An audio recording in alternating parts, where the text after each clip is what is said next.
ভারত বাংলাদেশ প্রত্যাবর্তন চুক্তি হিসেবে বাংলাদেশে মানবতা বিরোধী অপরাধীকে বাংলাদেশ সরকার চাইতে পারে এবং ভারত সেখানে বাধা দিতে পারে না।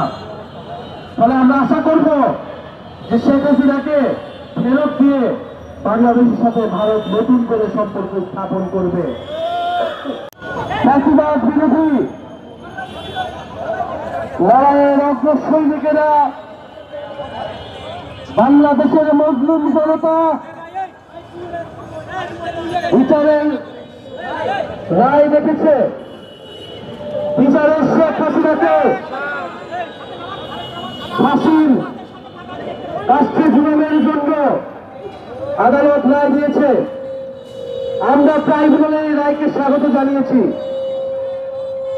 কিন্তু আমরা আজকে রাজপথে নেমেছি যে এই রায় যাতে অবিলম্বে অতি দ্রুততার সহিত কার্যকর করা হয়, কারণ রায় কার্যকরের মধ্য দিয়ে বাংলাদেশের মানুষ ইনসাফ পাবে। শেখ হাসিনার এই রায় কোন রাজনৈতিক প্রতিশোধ নয়। শেখ হাসিনার এই রায় বাংলাদেশের মজলুম নির্যাতিত জনগণের প্রতি ন্যায় বিচার। আমরা সেই ন্যায় বিচারের জন্যই জুলাই আগস্টে রাজপথে নেমেছিলাম।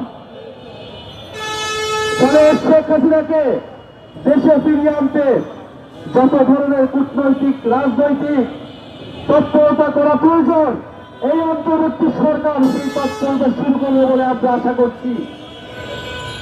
আমরা দেখতে পাচ্ছি যে নির্বাচনকে সামনে রেখে রাজনৈতিক দলগুলো নানা ধরনের তৎপরতা শুরু হয়েছে।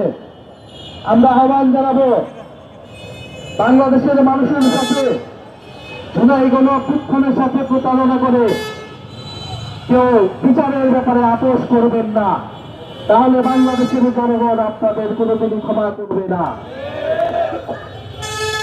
আমরা আজকে সুস্পষ্টভাবে তিনটি দাবি নিয়ে রাজপথে নেমেছি। প্রথমত, শেখ হাসিনাকে দেশে ফিরিয়ে এনে দ্রুত রায় কার্যকর করতে হবে। দ্বিতীয়ত, শুধু শেখ হাসিনা নয়, দল হিসেবে আওয়ামী লীগের বিচার নিশ্চিত করতে হবে এবং জাতীয় পার্টি সহ আওয়ামী লীগের সহযোগী যে দলগুলো রয়েছিল তারাও সবার অপরাধী এবং তাদেরকে বিচারের আওতায় আনতে হবে। আমরা দেখতে পাচ্ছি জাতীয় পার্টির নামে আওয়ামী লীগ পুনর্বাসনের ষড়যন্ত্র এবং পরিকল্পনা চলছে। 5ই আগস্টের পরে অন্তর্বর্তী সরকারের উদ্যোগে যে ঐক্যমত্য কমিশন প্রতিষ্ঠা হয়েছিল, সেই ঐক্যমত্য কমিশনের কোথাও জাতীয় পার্টিকে ডাকা হয় নাই। নির্বাচন কমিশনের সংলাপে জাতীয় পার্টি এবং 14 দলকে কোথাও ডাকা হয় নাই। তাহলে কোন বেসিসে তারা নির্বাচনে অংশগ্রহণ করবে? জুলাই সনদের কোথাও জাতীয় পার্টিকে ডাকা হয় নাই, কিন্তু নির্বাচনে নাকি জাতীয় পার্টিকে ডাকা হবে। এটা একটা চক্রান্ত এবং ষড়যন্ত্র। এই ষড়যন্ত্রের বিরুদ্ধে এনসিপি মাঠে থাকবে।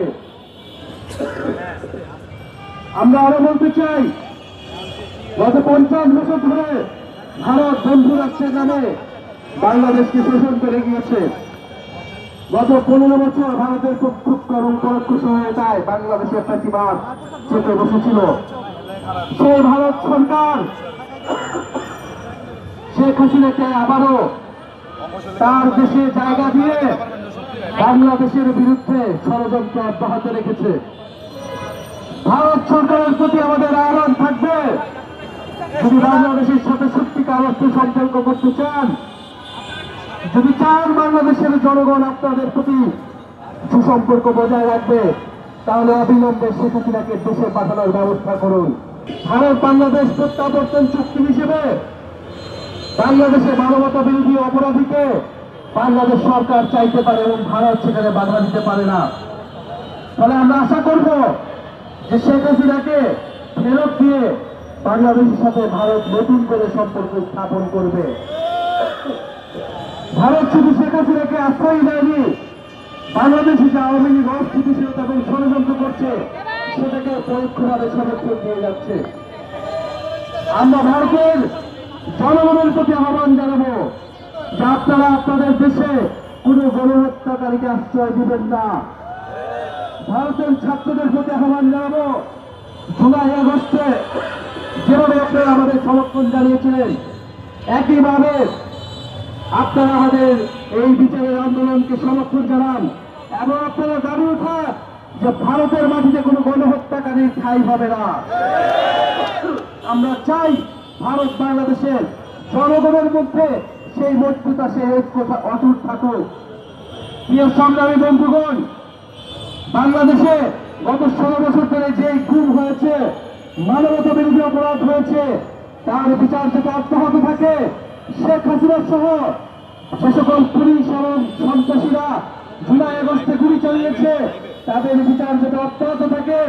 এই ট্রাইব্যুনাল এবং বিচারের কোন কার্যক্রমে যাতে বাধা তৈরি না হয়, নির্বাচনের পরেও যাতে এই সকল বিচার অব্যাহত থাকে, সেই প্রতিশ্রুতি অন্তর্বর্তী সরকার সহ সকল রাজনৈতিক দলগুলোকে নির্বাচনের আগে দিতে হবে।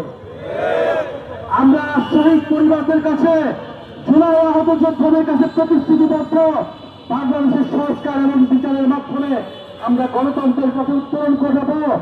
সংস্কারের নামে, জুলাই সনদের নামে ফ্যাসিবাদ বিরোধী দলগুলো এই জুলাই সনদকে তাদের রাজনৈতিক দল কষাকষির হাতিয়ারে পরিণত করেছে। আমরা বলবো, অন্তত বিচারকে আপনারা কলুষিত করবেন না, আপনারা ভারতের সাথে আপোষ করবেন না।